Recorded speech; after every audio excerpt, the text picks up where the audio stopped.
નમસ્કાર દર્શક મિત્રો, લોકશાહી શાસન વ્યવસ્થામાં પ્રજાના પ્રતિનિધિ તરીકે ચૂંટાઈને આવેલા ધારાસભ્યશ્રીઓ વિધાનસભા ગૃહમાં લોક પ્રશ્નોને વાચા આપે છે। આ રીતે રાજ્યના વિકાસની નીતિ ઘડાય છે, નિર્ણયો લેવાય છે અને પ્રજાના પ્રશ્નોનું સુખદ નિરાકરણ પણ આવે છે। દર્શક મિત્રો, 15મી ગુજરાત વિધાનસભાના ચોથા સત્રમાં આજના દિવસે હાથ ધરાયેલ મહત્વની કાર્યવાહીના સંકલિત અંશો લઈને અમે ઉપસ્થિત થયા છીએ લોકશાહીના ધબકારા કાર્યક્રમમાં। તો આવો નિહાળીએ લોકશાહીના ધબકારા।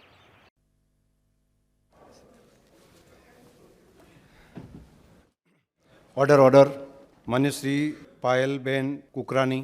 માન્ય અધ્યક્ષ શ્રી, સિવિલ હોસ્પિટલ અમદાવાદમાં અનેક પ્રકારની મલ્ટી અને સુપર સ્પેશિયાલિટી સુવિધાઓ ઉપલબ્ધ છે, પણ એની સાથે સાથે કઈ સુવિધાઓને લગતી કામગીરી હાથ ધરવામાં આવેલ છે તેની વિગતો જણાવશો જી। માન્ય અધ્યક્ષ શ્રી, અમદાવાદ સિવિલ હોસ્પિટલ એ કેવળ સિવિલ હોસ્પિટલ નહીં, પરંતુ ગુજરાતનું ઘરેણું અને સમગ્ર એશિયાની અંદર સૌથી મોટી મેડિકલ સારવાર ઉપલબ્ધ કરાવતી આપણી સિવિલ હોસ્પિટલ છે। વર્ષે લાખોની સંખ્યામાં ઓપીડી અને આઈપીડી પણ ત્યાં કરવામાં આવે છે, પરંતુ આદરણીય પ્રધાનમંત્રી મોદી સાહેબના વિઝનથી એને ટર્શરી કેર સુધી એટલે સુપર સ્પેશિયાલિટી ફેસિલિટી દરેક વિભાગની મળી રહે એ પ્રકારની એક આરોગ્ય સિટી બનાવવાનું એમનું સપનું હતું।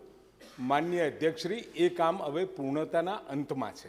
માન્ય અધ્યક્ષશ્રી, સિવિલ હોસ્પિટલ અમદાવાદ ખાતે neurosurgery, paediatric surgery, cardiothoracic, vascular surgery, gastrosurgery, urosurgery, neuromedicines, plastic surgery, multi super speciality સુવિધાઓ આપણા ત્યાં ઉપલબ્ધ છે માન્ય અધ્યક્ષશ્રી। અને આગામી સમયમાં માન્ય અધ્યક્ષશ્રી નેટોલોજી, જીરિયાટ્રિક, ન્યુરોમેડિસિન્સ જેવી નવી સુવિધાઓ પણ આપણે ઉપલબ્ધ કરાવવા માગીએ છીએ।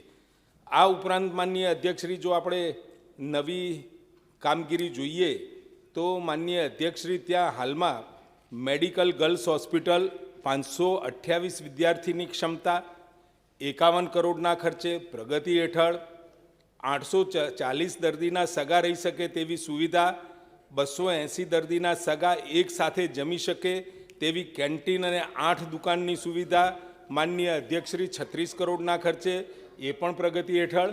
આ મેડિસિટી પૂરતો જ વિષય છે કે ત્યાં આગળ કઈ કઈ સુવિધાઓ તમે ભાવનગરનો પ્રશ્ન નથી માનનીય અધ્યક્ષશ્રી। પીએમ રૂમ 15.28 કરોડના ખર્ચે 9 ડેડ બોડી એક સાથે પીએમ થઈ શકે, ફાઉન્ડેશનની કામગીરી આપણે પૂરી કરી છે માનનીય અધ્યક્ષશ્રી।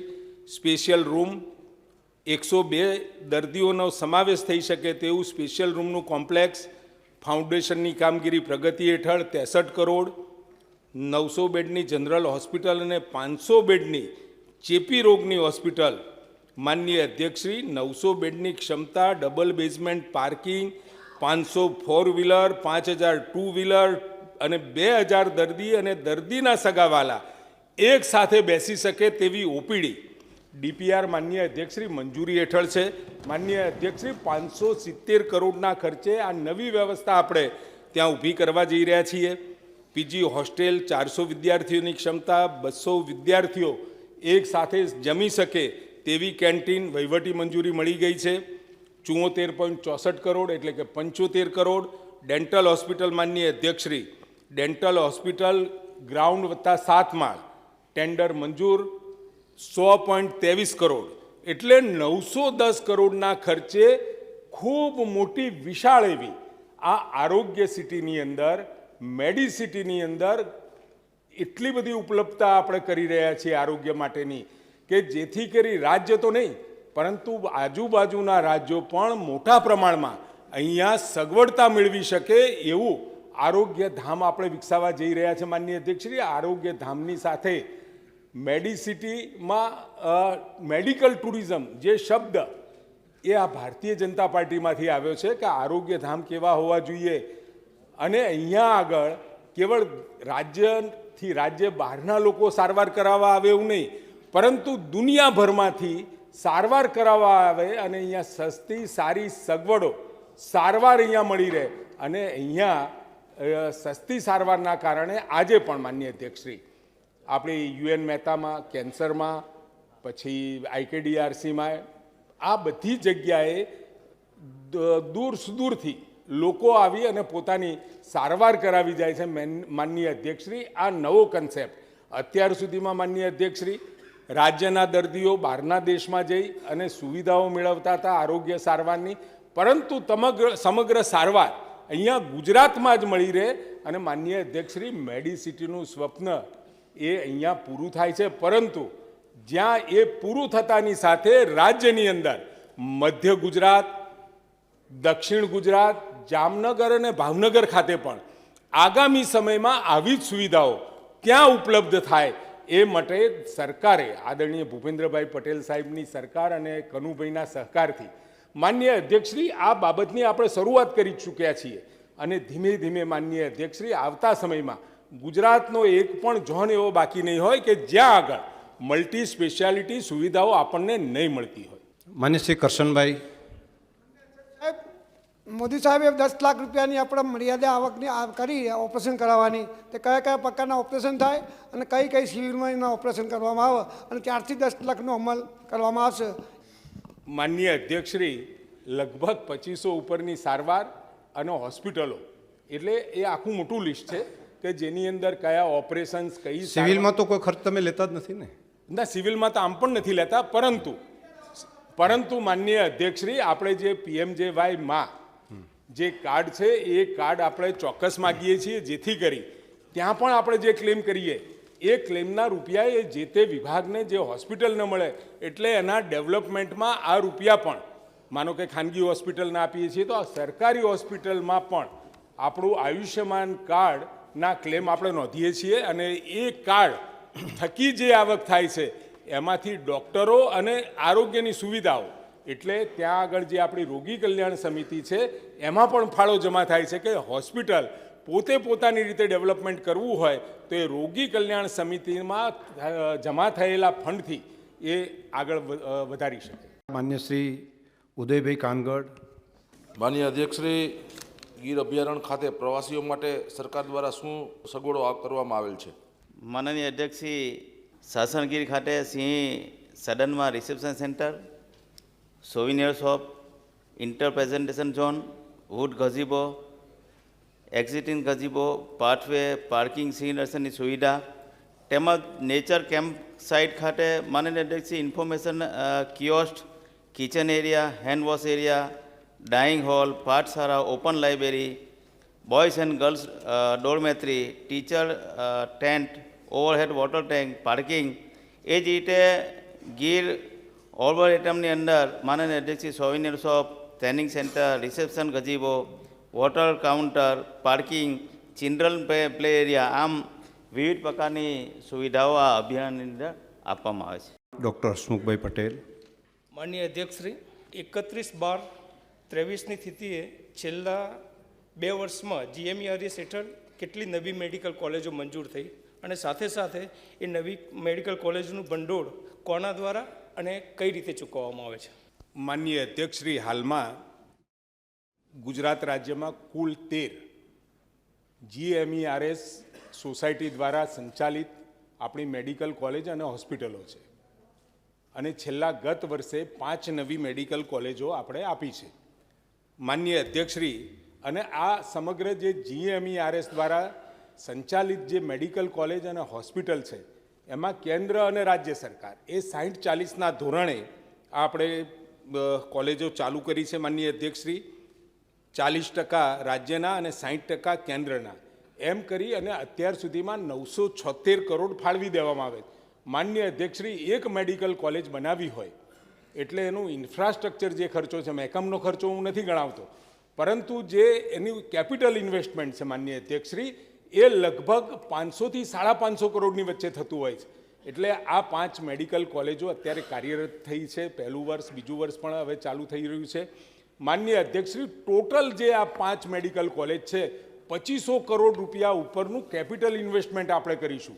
મહેકમ એ અલગથી વિષય છે. આપણે ફીઓ પણ ત્યાં ખૂબ બીજી કોલેજો કરતાં, જે સેલ્ફ ફાઇનાન્સ કોલેજો કરતાં આપણે ખૂબ ઓછી પણ લઈએ છીએ અને માનનીય અધ્યક્ષશ્રી, અગાઉની જે આપણી 8 મેડિકલ કોલેજો છે એમાં 4287 કરોડ એ આપણે કેપિટલ ઇન્વેસ્ટ એટલે બાંધકામ માટે વાપર્યા છે માનનીય અધ્યક્ષશ્રી.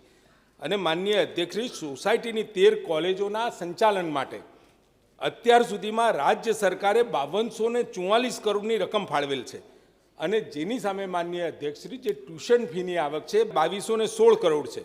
યુજીની 2100 સીટો, પીજીની 300 એમ મળી અને કુલ 2400 વિદ્યાર્થીઓમાંથી 1743 72% વિદ્યાર્થી સરકારશ્રીની વિવિધ શિષ્યવૃત્તિ યોજનાનો લાભ એમને મળતો હોય છે, જેવી કે MYSY, કન્યા કેળવણી, post metric scholarship, CMSS, free ship card અને ફીમાં રાહત મેળવતા હોય છે માનનીય અધ્યક્ષશ્રી.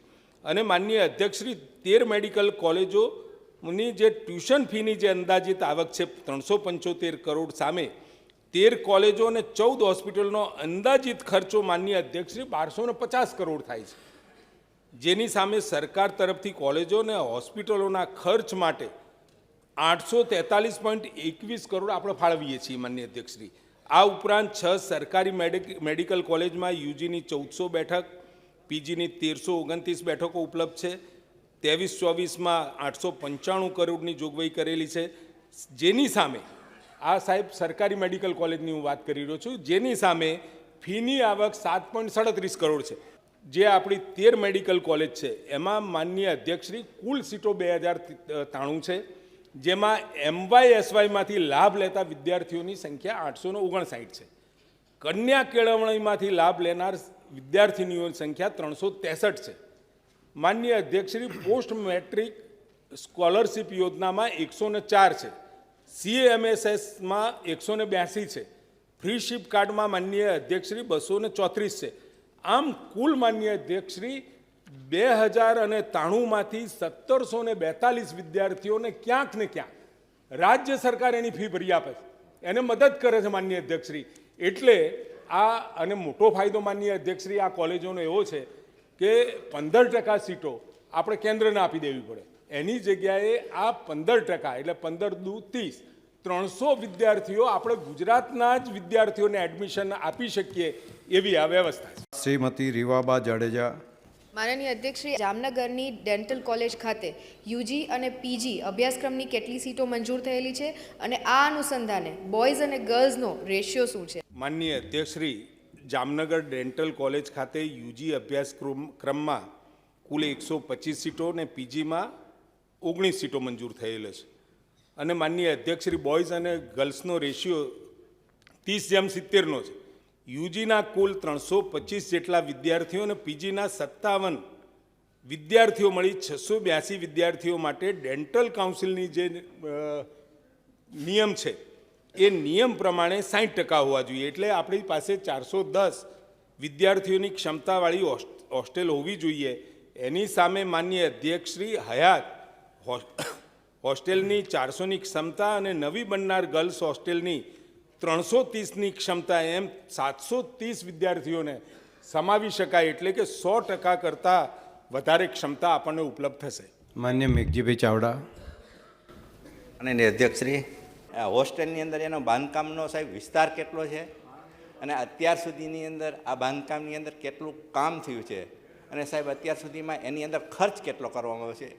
માનનીય અધ્યક્ષશ્રી, જામનગર ડેન્ટલ કોલેજ ખાતે જે નિર્માણાધીન હોસ્ટેલ છે એનો બાંધકામ વિસ્તાર 11,258 ચોરસ મીટર છે. અને હાલ જે બાંધકામ થઈ રહ્યું છે એ પ્રથમ ફ્લોર સ્લેબ લેવલ સુધી પહોંચ્યું છે. ગ્રાઉન્ડ ફ્લોરમાં waiting area, reception, security room, recreation room, cafe, warden quarters, laundry room, parking વગેરે છે. પ્રથમ માળમાં મેડિકલ કાઉન્સિલિંગ રૂમ છે, જેમાં kitchen, dining area, library, recreation area અને પ્રથમ માળથી 7મા માળ સુધી માનનીય અધ્યક્ષશ્રી 330 વિદ્યાર્થીઓના સમાવેશ સાથેના 165 રૂમોની સગવડ છે. અને દરેક રૂમની અંદર બાલ્કની અને ફર્નિચરની સુવિધા સાથેનું છે. અને અત્યાર સુધીમાં માનનીય અધ્યક્ષશ્રી આ 28.22 કરોડ જેવો આપણે ખર્ચો કરી ચૂક્યા છીએ. માન્ય શ્રી જનકભાઈ તળાવિયા. માન્ય અધ્યક્ષશ્રી, તારીખ 31/12/2000ની સ્થિતિએ અમરેલી જિલ્લાના લાઠી તાલુકામાં સામૂહિક વન નિર્માણ યોજના હેઠળ 2022-23 અને 2023-24માં કેટલા વિસ્તારમાં કેટલા રોપાનું વાવેતર કરવામાં આવ્યું છે અને તેમની પાછળ કેટલો ખર્ચ કરવામાં આવ્યો છે? માનનીય અધ્યક્ષશ્રી 22-23ની વાત કરે તો માનનીય અધ્યક્ષશ્રી લગભગ 32 હેક્ટરની અંદર 28,511 રોપાનું વાવેતર કરવામાં આવ્યું છે. એમાં માનનીય અધ્યક્ષશ્રી લાઠી તાલુકામાં મુખ્યત્વે લીમડા, સરગવા, ચરલ, પીપર, અરડુસા, ગુલમહોર, વડ, પીપળા, જામફળ, સીતાફળ, નીલગીરી, લીંબુ, રાયણ, રામણા, સવન શિશુ, દેશી બાવર, કરંજ જાત જાતના રોપાનું વાવેતર કરવામાં આવ્યું છે. એની પાછળ માનનીય અધ્યક્ષશ્રી લગભગ 3274 જેટલા માનવ દિન ઉત્પન્ન થયા છે. એ જ રીતે માનનીય અધ્યક્ષશ્રી 23-24ની વાત કરે તો એની અંદર પણ માનનીય અધ્યક્ષશ્રી 32 હેક્ટર જેટલા એરિયાની અંદર આ વાવેતર કરવામાં આવ્યું છે. એની અંદર 28,511 જેટલા રોપા વાવવામાં છે. એની અંદર પણ માનનીય અધ્યક્ષે મેં કીધું તેમ લીમડા, સરગવા, ચરલ, પીપળા, સીતાફળ, નીલગીરી, લીંબુ, રાયણ, રાવણા આવા માનનીય અધ્યક્ષશ્રી અલગ અલગ પ્રકારના બધા જ પ્રકારના રોપાઓ વાવવામાં આવ્યા છે. માન્ય શ્રી ચૈતનભાઈ દેસાઈ. તારીખ 31/12/2023ના સ્થિતિએ છેલ્લા 2 વર્ષમાં વડોદરા જિલ્લામાં ડૉક્ટર બાબા સાહેબ આંબેડકરના પ્રવાસન માટેની સુવિધાઓ કેટલી વિકસાવવામાં આવી અને હાલ એ પરિસ્થિતિમાં કઈ પરિસ્થિતિ પર છે? માનનીય અધ્યક્ષશ્રી 31/12/2023ની સ્થિતિએ છેલ્લા 2 વર્ષમાં ડૉક્ટર બાબા સાહેબ આંબેડકર સ્મારક છે ત્યાં ડૉક્ટર બાબા સાહેબ આંબેડકરની 125મી જન્મજયંતિના ઉજવણીના ભાગરૂપે કમાટી બાગ છે જે સંકલ્પ ભૂમિ છે એમાં પ્રવાસન વિભાગે ₹11,81,00,000ની ગ્રાન્ટ જિલ્લા કલેક્ટરને ફાળવી હતી. ત્યાંના માર્ગ અને મકાન વિભાગે એ કામ પૂર્ણ કર્યું છે અને એમાં જે કામો થયા છે એ અલગ અલગ કામોમાં કમ્પાઉન્ડ વોલ, રિટેનિંગ વોલ અને amphitheatre, flooring, gate, landscaping, souvenir shop અને medicine centre, HVH substation, road, paver block, fire safety જેવા કામો માટે 10.56 કરોડનો ખર્ચ એમાં કરવામાં આવ્યો છે. હાલની સ્થિતિની જે વાત માનનીય સભ્યશ્રીએ કરી છે એમાં બીજો એક પ્રોજેક્ટ છે. એના માટે સામાજિક ન્યાય અને અધિકારતા વિભાગ છે એની પાર્ટ 2માં 14 કરોડ રૂપિયાની ગ્રાન્ટ આપી છે અને તેમાંથી 12 કરોડ રૂપિયા જિલ્લા કલેક્ટરને હવાલે સામાજિક ન્યાય વિભાગે મૂક્યા છે અને એ પણ કામ કાર્યપાલક ઇજનેર માર્ગ મકાન એનું અમલીકરણ કરે છે અને એમાં આર્કિટેક્ટની નિમણૂક થઈ ગઈ છે અને એનો ખર્ચ આર્કિટેક્ટની ફી પૂરતો થયો છે. બાકીનું કામ માટેના નકશા અંદાજો બની રહ્યા છે. માન્ય શૈલેષભાઈ પરમાર. ડૉક્ટર બાબા સાહેબ આંબેડકર સ્મારક બનાવવા માટે ટોટલ કેટલું એનો રકમ ફાળવવામાં આવે છે અને ક્યારે પૂરી કરવામાં આવશે એટલું જાણવું છે? મેં હમણાં માનનીય અધ્યક્ષશ્રી ખર્ચની તો વાત કરી એ પ્રમાણે 2 પ્રોજેક્ટ છે. એક પ્રવાસન વિભાગે કર્યો, એક સામાજિક ન્યાય અને અધિકારતા વિભાગે કર્યો.